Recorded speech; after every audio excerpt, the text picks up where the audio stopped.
இன்று மாற்றத்தின் நாள். மாற்றம் உண்டு.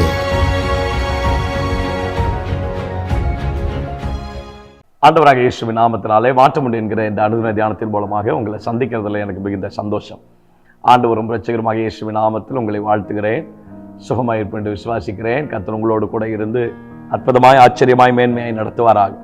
யாத்ராமத்தின் புஸ்தகம் 16ஆம் அதிகாரம் 12ஆம் வசனம். Exodus chapter 16 verse number 12. இஸ்ரவேல் புத்திரரின் முறுமுறுப்புகளை கேட்டிருக்கிறேன். நீ அவர்களோட பேசி, நீங்கள் சாயங்காலத்தில் இறைச்சியை புசித்து விடிய காலத்தில் அப்பத்தால் திருப்தியாகி நான் உங்கள் தேவனாகிய கர்த்தர் என்பதை அறிந்து கொள்வீர்கள் என்று சொல் என்றார். I have heard the grumbling of the people of Israel. Say to them, at twilight you shall eat meat, and in the morning you shall be filled with bread. Then you shall know that I am the Lord your God. 3வது 4வது 5வது 7வது வசனங்களை இதே அதிகாரங்களிலே நீங்கள் வாசித்து பார்ப்பீர்கள் சொன்னால், எங்களை பட்டினியினால் வனாந்தரத்திலே சாவதற்காய் கொண்டு வந்தீர் என்று முறுமுறுக்கிறார்கள். மோசேயை பார்த்து எங்களுக்கு இறைச்சி வேண்டும் என்று அவர்கள் கேட்கிறார்கள். எப்படியாவது எங்களுக்கு சாப்பாடு வேணும், எங்களுக்கு தேவை இருக்கிறது, நாங்கள் பட்டினியினால் நாங்கள் செத்து விடுவோம் என்று முறுமுறுத்து கொண்டிருந்த போது தேவன் கேட்டதையும் கொடுத்தார், கேளாததையும் கொடுத்தார். யாருக்கும் கொடுக்காத நன்மைகளை கர்த்தர் அவர்களுக்கு கொடுத்தார். அவர்கள் கேட்ட நன்மையும் கொடுத்தார், அப்பமும் கொடுத்தார், இறைச்சியும் கொடுத்தார். அதுவரையும் யாரும் அனுபவித்தராத மேன்மையை வானத்து மன்னாவினாலே தம்முடைய பிள்ளைகளை கர்த்தர் போஷித்து திருப்தியாக்கினார். அதுக்கு அடுத்த வசனங்களை நீங்கள் வாசித்து பார்த்தால், சாயங்காலத்தில் காடைகள் வந்து விழுந்து பாளையத்தை மூடிக்கொண்ட நிறைவாக எவ்வளவு அன்லிமிட்டடா கர்த்தர் தேவைகளை சந்தித்தார். நான் ஒரு காரியம் சொல்லட்டுமா? ஒண்ணுமே நடக்கவே மாட்டேங்குது, எந்த காரியமும் என் வாழ்க்கையில நிறைவாவே இல்லையே. என் தேவைகள் சந்திக்கப்படாதா? என்னுடைய அனுதின காரியங்கள் சந்திக்கப்படாதா? அன்றாடம் தேவைகளை கர்த்தர் எனக்கு சந்திக்க மாட்டாரா? நான் ஆண்டவரை நம்பிதானே இருக்கிறேன். ஒன்று மட்டும் செய்யுங்கள், தேவனை துதியுங்கள், முறுமுறுக்காதிருங்கள். இதுவரை நடத்தி வந்த எல்லா பாதைகளுக்காக ஆண்டவருக்கு நன்றி செலுத்துங்கள். என் தேவன் தம்முடைய ஐஸ்வர்யத்தின்படி உங்கள் குறைவுகளை கிறிஸ்து இயேசுவுக்குள் மகிமையிலே நிறைவாக்குவார். நீங்கள் ஒன்றுக்கும் கவலைப்படாமல் எல்லாவற்றையும் குறித்து உங்கள் விண்ணப்பங்களை ஸ்தோத்திரத்தோடு கூடிய ஜெபத்தினாலும் வேண்டுதலினாலும் தேவனுக்கு தெரியப்படுத்துங்கள். அப்பொழுது எல்லா புத்திக்கும் மேலான தேவ சமாதானம் உங்கள் இருதயங்களையும் உங்கள் சிந்தைகளையும் அது காத்துக்கொள்ளும். கர்த்தர் என்ன ஆச்சரியமாக நடத்தினார் தம்முடைய பிள்ளைகளை.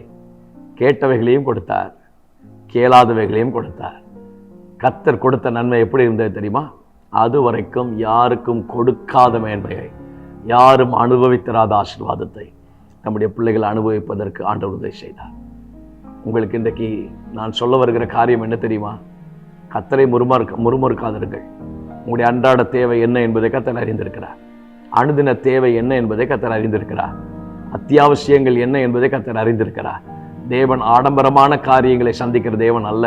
அத்தியாவசியங்களையும் அவசர தேவைகளையும் உடனே சந்தித்து நம்முடைய பிள்ளைகளுடைய விருப்பங்களை நிறைவேற்றுகிற ஆச்சரியமான தேவன்.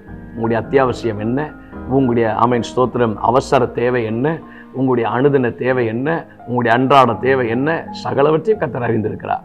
கேட்டவைகளையும் கொடுப்பார், கேளாதவைகளையும் கொடுப்பார். கர்த்தர் கொடுக்கும் நன்மை அதுவரைக்கும் யாரும் அனுபவித்திராத நன்மையாக, அதுவரைக்கும் அவர் எங்கும் இப்படிப்பட்ட கிரியைகளை செய்திராத நன்மையாக உங்கள் வாழ்க்கையில் கர்த்தர் ஆச்சரியமாய் தம்முடைய காரியங்களை நிறைவேற்றி வைப்பார். கர்த்தர் சொன்னதை கேட்டு நீங்கள் ஆயத்தமாகி பிரயாணப்பட்டு கொண்டிருப்பீர்கள் என்று சொன்னால், உங்கள் பிரயாணம் தேவனால் வழி நடத்தப்படுகிறது என்று சொன்னால், அது வனாந்தரமாய் இருந்தாலும் கர்த்தர் தான் உங்களை கொண்டு வந்திருக்கிறார் என்றால், அது வனாந்தரமாய் இருந்தாலும் உங்களோடு தான் கர்த்தர் பேசுகிறார். உங்களோடு தான் கர்த்தர் பேசுகிறார். இந்த வார்த்தையை சொல்லும் போதே ஆவியானவர் சில நபர்களை கர்த்தர் தட்டி எழுப்ப விரும்புகிறார்.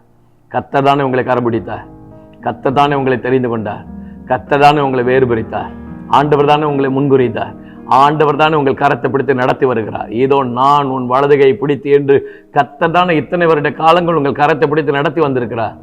கர்த்தர் உங்கள் கரத்தை பிடித்து நடத்தி வந்தது உண்மை என்று சொன்னால், கேட்டதையும் கொடுப்பார், கேளாததையும் கொடுப்பார், ஆமென். யாருக்கும் கொடுக்காத மேன்மையாக அதை உங்கள் வாழ்க்கையில மாற்றி கொடுப்பார். நீங்கள் இருப்பது வனாந்திரமா இருந்தாலும் பரவாயில்லை, கர்த்தருடைய வார்த்தையின்படி தேவனுடைய வழி நடத்துதலுக்குள்ளே நீங்கள் இருப்பீர்கள் சொன்னால் கேட்டதும் உண்டு, கேளாத நன்மையும் உண்டு.